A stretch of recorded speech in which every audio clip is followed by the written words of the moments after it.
मनपूर्वक नमस्कार. मी गुंजन प्रकाश चव्हाण. मी इयत्ता सातवी.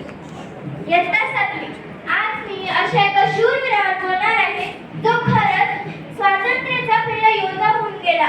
त्यांच्यामुळे स्वातंत्र्याची क्रांती घडून आली. पण दुःखाची गोष्ट अशी, आजच्या शिक्षणात मंगल पांड्यांसारख्या हजारो स्वातंत्र्य सैनिकांची नावे पुस्तकात गृहखात पडली आहेत. शाळांमध्ये फक्त बोटावर मोजणं इतक्याच नेत्यांची जयंती पुण्यतिथी साजरी करून त्यांच्यावर भाषण केली जातात. पण जे खरे स्वातंत्र्य सैनिक ज्यांनी स्वातंत्र्यासाठी स्वतःचे बलिदान दिले यांची कोणी आठवण करतं का? नाही करत. आज मी 7वीत आहे. आजपर्यंत 1ली ते 7वीच्या वर्गात शिक्षण घेत असताना पहिल्यांदाच अशा क्रांतिकारकांची नावे भाषणासाठी आले. त्यातील एक नाव म्हणजे मंगल पांडे. मग पहिला स्वातंत्र्यवीर हे फक्त पुस्तकात नव्हे तर हे आपल्या प्रत्येकाच्या मनात असायला पाहिजे. मंगल पांडे यांचा जन्म 19 जुलै 1827 रोजी उत्तर प्रदेशातील बलिया जिल्ह्यात झाला. ते एक भारतीय सैनिक होते, म्हणजे इंग्रजांच्या ईस्ट इंडिया कंपनीत ते सेवादार होते.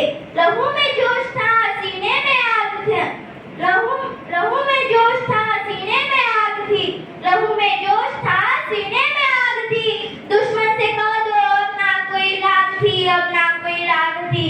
जिसने पहली आजादी की चिंगारी जलाई थी, जिसने पहली आजादी की चिंगारी जलाई थी, वो चिंगारी मंगल पांडे की थी.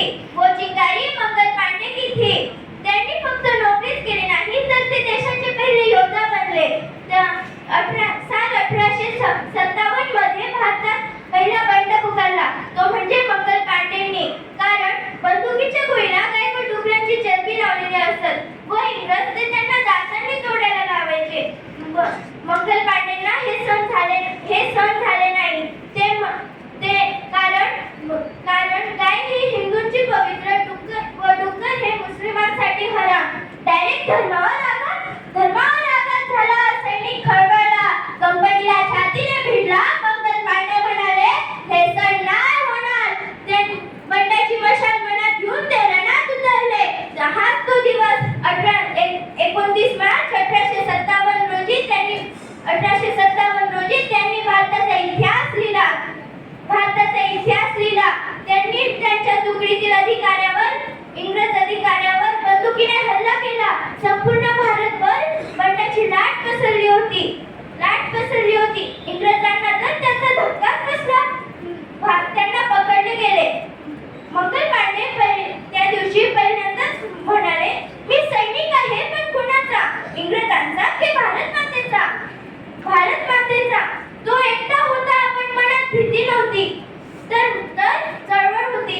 क्षणाचाही विलंब न करता त्यांनी बंड पुकारले.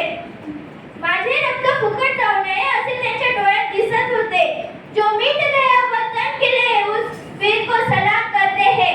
जो मिट गया वतन के लिए उस वीर को सलाम करते हैं. जिसने हंसते हंसते मौत को गले लगाया, ऐसे मंगल पांडे को सलाम करते हैं. ऐसे वीर मंगल पांडे को सलाम करते हैं. आज तिरंगा लहरतो आहे कारण मंगल पांड्यांसारख्या कितीतरी स्वातंत्र्य सैनिकांनी त्यासाठी बलिदान दिले. हे त्यांचे त्यागाचे दान आपण विसरू नये. तो जगला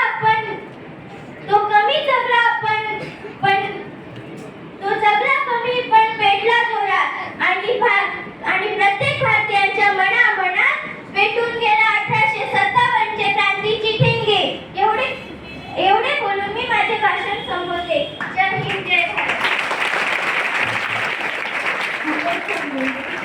यानंतर